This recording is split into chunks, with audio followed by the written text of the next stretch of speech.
ஜிஜுகே moms kitchen. அனைவருக்கும் இனிய விநாயகர் சதுர்த்தி நல்வாழ்த்துக்கள். நம்ம இந்த கள்ளிமண் பிள்ளையார்லாம் வாங்கலை.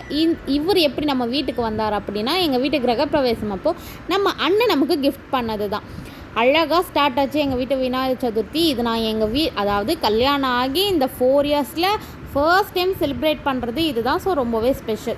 எனக்கு இந்த கோலம் பெயிண்ட் பண்ணணும் வாசல் அப்படின்னு ரொம்ப நாள் ஆசை. அவுட்லைன் சாக்கில் நான் கொடுத்துட்டேன். எங்கள் மம்மி அழகாக பெயிண்ட் பண்ணி கொடுத்துட்டாங்க. செம்ம சூப்பராக இருந்தது. ஏன் இது என்னோடய ஃபர்ஸ்ட் விநாயகர் சதுர்த்தி அப்படின்றனா ஸ்டோரியை கேளுங்க.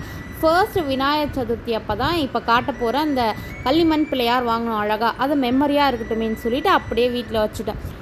அப்போ பெரிய பொண்ணு 5 மந்த் வயிற்றுக்குள்ளே இருந்தாங்க. 2வது விநாயகர் சதுர்த்தி அப்போது எங்கள் வீட்டு கிரகப்பிரவேசம் வந்துருச்சு. 3வது இது அப்போது என்னோடய 2வது பொண்ணுக்காக டெலிவரிக்கு ஹாஸ்பிட்டலில் அட்மிட் ஆகிருந்தாங்க. ஸோ இதுதான் என்னோடய 4th விநாயகர் சதுர்த்தி.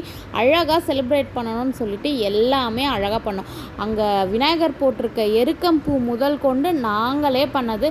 அதாவது எங்கள் வீட்டு தோட்டத்தில் இருந்து பறித்து அழகாக மாலையாக கோர்த்து அவருக்கு போட்டோம். இன்றைக்கி என்னென்ன ஸ்பெஷல்னால் சுட சுட சோறு, சக்கரை பொங்கல்,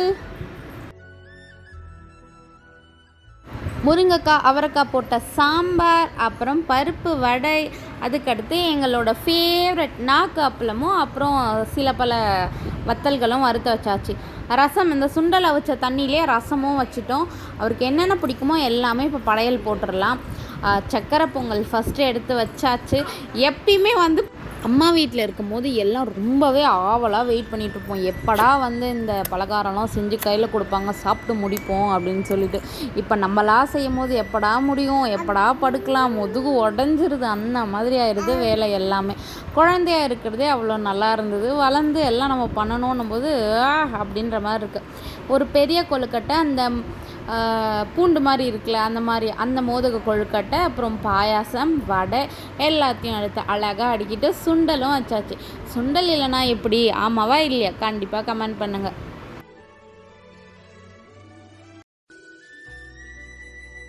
இப்போ போனப்போ அந்த செலிப்ரேட் பண்ணோல கிருஷ்ண ஜெயந்தி அப்போ நம்ம பார்ப்பாங்களே அழகாக மேக்கப் பண்ணி எடுத்திருந்த பிக்சர் மீஷோவில் ஃபோட்டோ ஃப்ரேமாக ஆர்டர் கொடுத்துருந்தேன்.